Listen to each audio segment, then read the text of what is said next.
right. So here we are once again with a 2 cents episode with myself and Jeff Matevish. Hey, Drew. How's it going? Good. How are you doing? Not too bad. That's too good. bad. Yeah, we haven't talked in a month. No. we talk more often than that. Yeah, so this 2 cents, we kind of said, this was Jeff's idea. I'm just going to be, full disclosure, this was Jeff's point of view because we were looking at or thinking about our most recent Bank Chats episode, which we just released a couple weeks ago. If you haven't listened to it, go listen to it.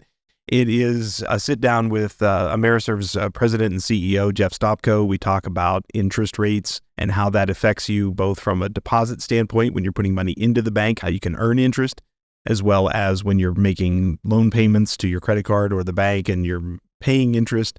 And we sort of touch in that episode a little bit on inflation. And it got us thinking about how do you try to save some money around here? Because, I mean, my gosh, it's ridiculous in some ways when you go to the grocery store or almost anywhere. Anything, yeah. So I went back and just for the sake of being able to say that we provided you some hard, concrete information in this episode, I went back and looked at inflation rates dating back to 2016. So we're going back 8 years, right? Yeah. So from 2016 to 2020, inflation was pretty much at 2% every year. There was one that was 2.3%, one was 1.9%.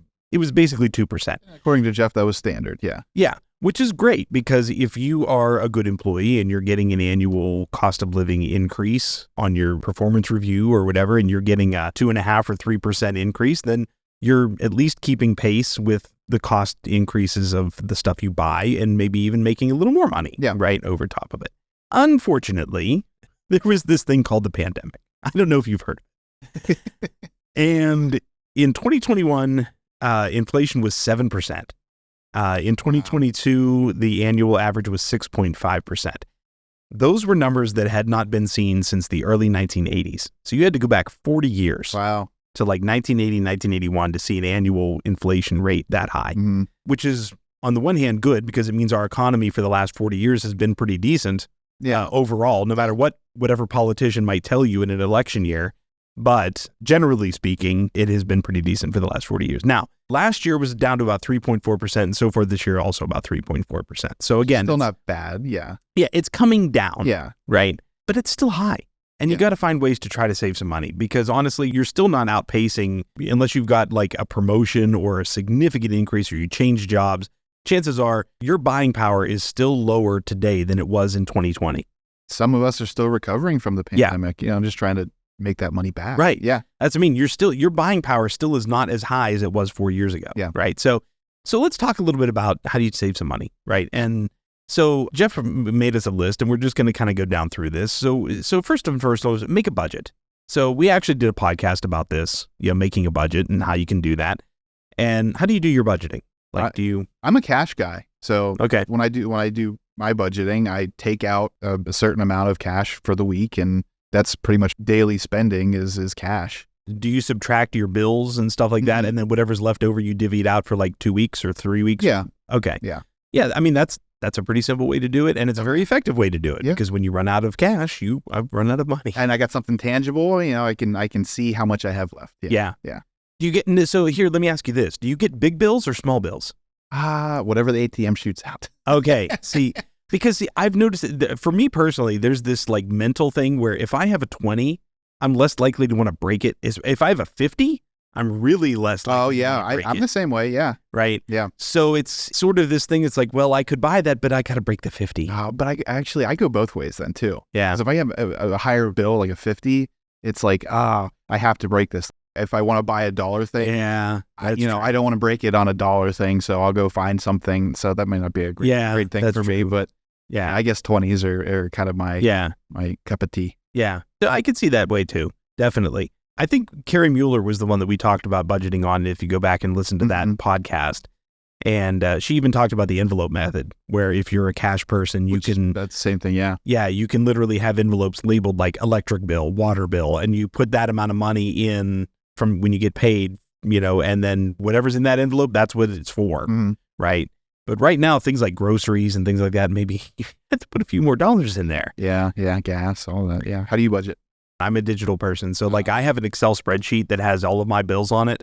I like the auto calculation. So I have calculation fields in there. So if my water bill goes up and I change the water bill, then it automatically calculates how much I have left for the week based on like my income and all that kind of stuff. So it kind of gives me a running total of like, okay, I can spend this much on an average week.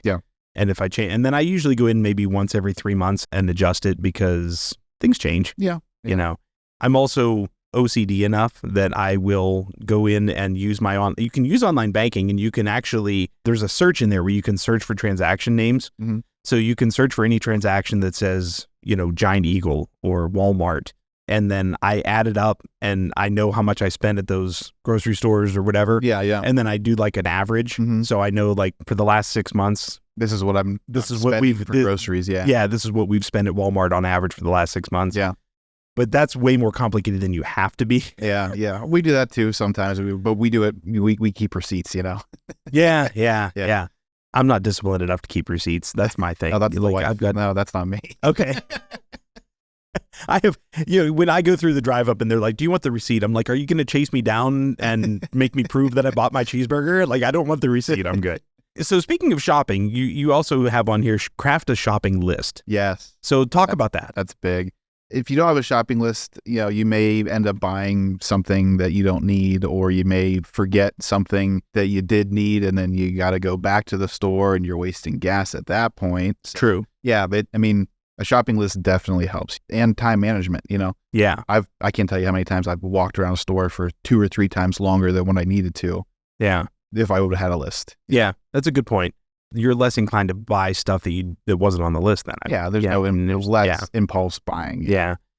And you know what? Here's the other thing. Like for me personally, don't go to the grocery store hungry. No, never. Don't go hungry, because you're going to buy stuff you don't need. The opposite too. I've been to the grocery store when I'm too full, like after dinner. I don't even want to look at food. We end up walking out with nothing, and it's a wasted trip. So when you're at the store, clip coupons and compare prices. So Sunday paper, look through the coupons, circulars. Do you still get a Sunday paper? They have them. I don't personally. I don't get the paper, the physical paper. I do read it digitally online. I got a digital subscription. But now I will say too, like in our area, and this, you know, your mileage may vary depending on where you're listening to this, but in our area, a lot of the coupons now come by mail. They like get put in your mailbox. Because people don't get the Sunday paper to get the coupons. So, but a lot of the coupons I get are not, I don't get that many coupons for stuff at the store anymore. I get like Arby's. We get flyers more than coupons. So you know what's on sale versus, you know. Which is also a good thing. I mean, especially if you take the flyer with you and you can kind of see like, you know, if one brand of macaroni and cheese is on sale this week, buy that. You know. I also say, like, when you say here, compare prices, I also think that sometimes you got to be careful about the bulk sales. So I'll give you an example. We were at the store the other day and we needed soda, right? And they have this big sign up there that says like cubes of soda, right? Everybody knows where the cubes come from, but we'll just say cubes of soda were, I think it was 2 for $20 or something like that, which sounded reasonable. Until you realized that if you bought the 12 packs, they were 4 for $15. And it was like, well, I'm getting the same amount of soda, but I'm spending $5 less because I'm buying 4 separate pieces instead of 2. Right. So you got to be aware of that. So my mom taught me when I was younger, always look at the unit price on a price tag in a store. You know, it may look like a great deal until you read that unit price and compare it to, you know, a bigger version or a smaller version of the same thing. And it'll tell you, you know, what's a better deal, really. That's a good point, because just because it says family size doesn't necessarily make it a better deal. Sometimes you can buy 2 of the smaller ones and get the same amount for less money. You got it. So I guess that leads right into your next one here, which is shop smarter at the grocery store, right? So cutting back on grocery shopping overall, using up what you have. That's a big one. It reduces waste. My wife is notorious for this, and she doesn't listen to the podcast, so I can tell you. So our kitchen is relatively small. The house was built in the 40s. It's not a galley kitchen, but it's smaller, right? So, and a lot of the cupboard space in the kitchen is taken up with pots and pans instead of, like, there's really no pantry. So while we do have some cupboards with food in them, some of the excess, like the extra jars of spaghetti sauce and boxes of macaroni and cheese and things like that, they end up downstairs on like a wire shelf. And invariably, she forgets they exist. Yeah. Like once it goes down there, it goes into this never land. It does not exist. And then she'll come home with groceries and I'll be like, we already have three containers of chicken broth. Why? We are guilty as well. Same thing. Yep. So yeah, check what you have before you buy more. Yeah. Eat everything in the freezer. I mean, yeah. And you can have fun with that too. Like sometimes you end up with a little bit of bag of this, a little bit of bag of that. Like we've had, like clean out the freezer night where we have pizza rolls, a TV dinner. Throw everything in a crock pot. Yeah, whatever's it. We just throw it all in the oven and then just it's kind of like a smorgasbord. You just have like appetizers for dinner. That works too. Because that happens a lot too. You're like, well, I don't want to make the whole bag of pizza rolls because I don't want to be a pig. Or I need meat for dinner and I don't have time to thaw it out, so I'm gonna go buy fresh and then you keep stock. That's a big deal. You're right. You're absolutely right. We have a lot of frozen hamburger in there because something comes up at the last minute. You throw it in the freezer and then you go to use it again. You're like, so you go buy more hamburger. Yeah. So that's a good point. This is a big one. This is a big one. Pack your lunch. Yes. Do you pack your lunch? You pack your lunch. Every day I pack my lunch here. Yep. Yeah. I think that's a big one. Because when you're buying your lunch, and I used to say $5, but you know what? Let's face it, with inflation and stuff, it's not $5 at your general fast food joint anymore to buy a meal. Yeah. Right? But even if it were still $5 and you're doing that 5 days a week, people don't think about it because it's only $5 at a time, but that's $100 a month. Yeah. It's $100 a month. Yeah. So that's for lunch. Think about coffee. How many? Oh yeah, people buy coffee daily. I mean, same thing. Brew your own coffee at home. That's what I do. Bring it into work. Yep. I mean, I have a coffee pot on my desk right now. Yeah, you know me. I can't live. So you and I see each other. The first thing I'm doing is getting coffee in the morning. So that's another one. So I mean, if you between brewing your own coffee and packing your lunch, you could probably save a couple $100 a month, easy. Save money and could be healthier. I mean, I tend to eat a little healthier whenever I make my own food. So yeah, and you can make it ahead of time too. You can throw a salad together the night before, throw it in the fridge. It's ready to go for you in the morning, so it's quick. Yeah, make enough at dinner for leftovers. I'm big on. See, I'm a big leftover person. Yeah. I'm the leftover, but I'm the only one in the house that eats the leftovers. I have leftover fettuccine Alfredo in the fridge for lunch today. So there you go. Yeah. Nice. Sometimes we'll do the little, like the lean cuisines because they're small enough like for lunch. They're not that big. And sometimes you can get them on a good deal. You get them for like $2. Yeah. Use your coupons. Yeah. And so, we each buy 3 or 4 for the week, or whatever. And $16 buys you lunch for the week. Yeah. Yeah. It's not bad. Yeah. Yeah. For 2 people. Yeah. That's not even just for you. That's for 2 people, which isn't bad. Cancel email deals and sale alerts. Yeah, we talked about this, didn't we? Like with subscriptions and things like that. This is another one of my wife. Really? Me, yeah. Oh yeah. I haven't been to CVS, Michael's, or what's the other one? Bath and Body Works more than in the last 6 months because she got on some mailing list and there's always some deal whether you need it or not. There's always some deal. Yeah. Yeah. That's a good point. And turn the notifications off on your phone because you get the notifications on your phone. It's like, it's National Pizza Day. There's like 12 National Pizza Days a year, apparently, according to, Domino's or Pizza Hut or whatever. Here's the other thing that I think is funny.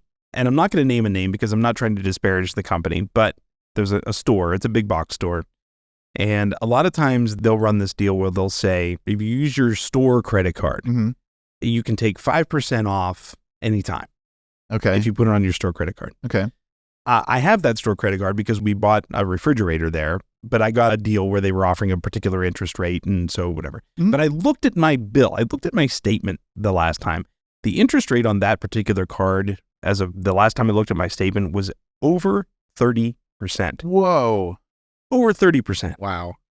The 5% I'm saving on whatever I'm buying is nothing compared to how much they're going to earn in interest. No. So be aware of that stuff too. So that's a good card if you are, you pay your card off every month or you're trying to build credit by buying small things, Yeah, as long as you're paying it off within every statement, then the 5% works. But if you're carrying a balance, man, be careful. Oh my gosh, yeah. Be careful. because it's easy for them to offer you 5% off of whatever you're buying when they're charging you 30% interest. Yeah. Buy things used. We bought our house about 3 years ago, and I was looking at lawnmowers, and I'm looking again because I'm in desperate need of a mulching lawnmower. But when we bought the house, I bought our first lawnmower on Facebook Marketplace, and it's been great. Oh, yeah. And it was a fourth of the price. Mm-hmm. Now, you got to be careful when you're buying stuff on things like Facebook Marketplace that you're exchanging your money for the goods in a public area where it's safe and all that kind of stuff. But buying stuff used. Just to buy on Craigslist all the time. That's the scary one. Yeah, yeah, Craigslist. Oh, man. Does Craigslist still exist? I don't know. I don't know if Craigslist still exists or not. Now that Facebook has a marketplace, I mean, that's kind of taken over. Yeah. That same market, Yeah. But there's other stores out there. There's like thrift stores, your Goodwills and stuff. Sure. Yeah.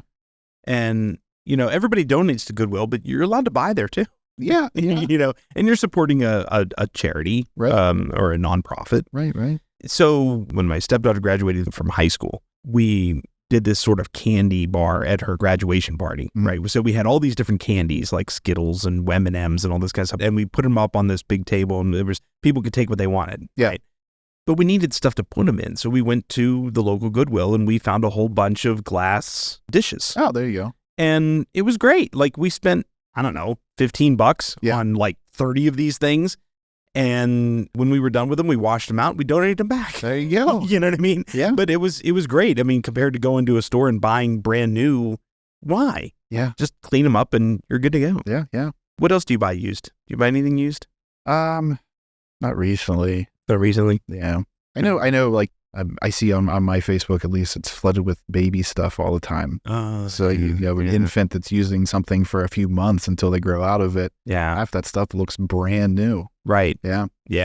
And if you're not a family that's got another one, Cooking. or at least planning on having another one, right. if you know that this is your last child or something like that, you could sell that. And you're right, most of those clothes haven't been worn that much because they grow so fast. Yeah. What you got next? Drive less, bike more. No, thank you. But that's a good one. We live in mountainous country around here, so biking is difficult sometimes. But yeah, I don't want to arrive to work needing a shower. Yeah, we don't have a gym here, so yeah. But yeah, it's true. I mean, especially now that the weather's getting better. Yeah. If you need to go somewhere that's local, at least around here, and got a bike. Yeah. Saves the gas. Yeah, exactly. Yeah. Next, what do we got? Evaluate your utilities and services.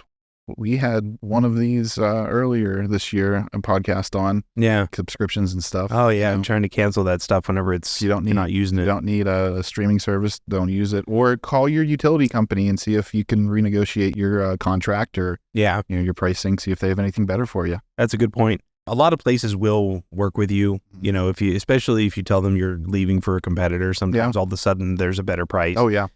I think you said you ran into that with Sirius XM, right? I had a relative, yeah. Yeah. Same thing, yeah. Yep. I actually just, we're experimenting right now with streaming TV, like live TV, because our cable bill it just keeps going up and up and up and up. And even though a lot of the streaming providers' prices have also gone up over the years, they haven't gone up as drastically as the cable price has. And so And that's what I do. I do the streaming TV. Yeah. Who do you use? Sling. Yeah. Nice. Yeah, I was looking at Hulu Live. It's not too bad because we already have Hulu, so I'm you get a bundle deal if you. So I'm actually getting a little bit of a price break that way. But they all have their strengths and weaknesses. I mean, if you like local channels, certain services don't have them, or if you like this kind of channel, they don't. Yeah, so now do your research. Yeah, a lot of people do forget too. I mean, depending on where you live, right? You can still pull in high definition locals usually off an antenna. Oh, I do, and that's free. I do. My whole house is on antenna. So I can get the local news because I'm that guy in the morning that needs his coffee and to watch his local news. Yeah. So if that's really all you're after for your local channels, check into an antenna. You never know. It might work for you. Yeah. And then it doesn't cost you a dime. Yep.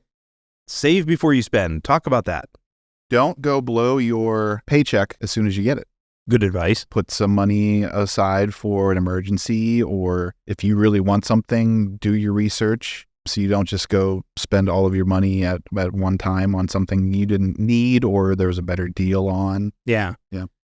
My dad told me whenever I was getting of an age where I was going to start managing my own money, his advice to me was treat yourself like a bill. Okay. You pay your electric bill, you pay your water bill, you pay you. Yeah. Right? Because you put that in a savings account, you know, and if you're young and you're not making that much money, even if you're putting $5 into your savings account, it's better than zero. Yeah. And as you get older, as you move up in your career, you're making more money, you know, obviously you should try to put more than $5, but treat yourself like a bill. Yeah. You know, and don't let yourself off the hook. Like, you've got to pay that bill. That's a good mentality. Yeah. Yeah.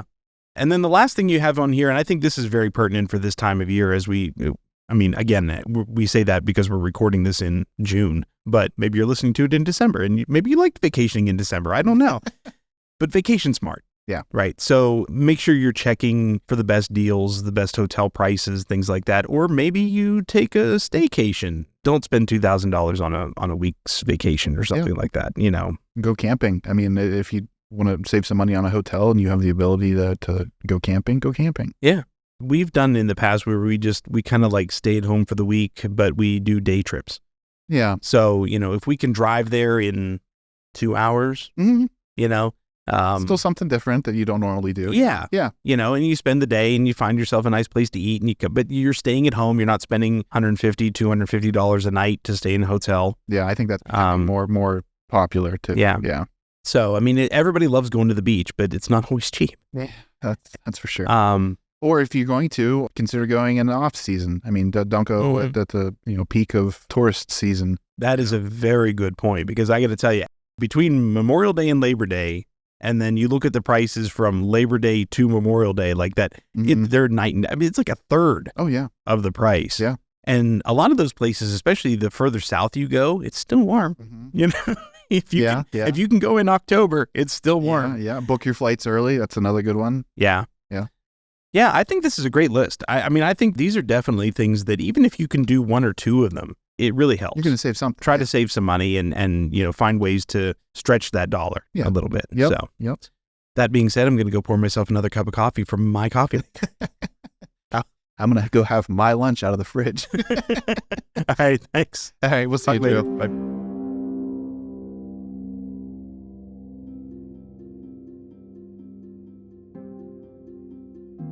This podcast focuses on having valuable conversations on various topics related to banking and financial health. The podcast is grounded in having open conversations with professionals and experts, with the goal of helping to take some of the mystery out of financial and related topics, as learning about financial products and services can help you make more informed financial decisions. Please keep in mind that the information contained within this podcast and any resources available for download from our website or other resources relating to bank chats is not intended and should not be understood or interpreted to be financial advice. The host, guests, and production staff of Bank Chats expressly recommend that you seek advice from a trusted financial professional before making financial decisions. The host of Bank Chats is not an attorney, accountant, or financial advisor, and the program is simply intended as one source of information. The podcast is not a substitute for a financial professional who is aware of the facts and circumstances of your individual situation.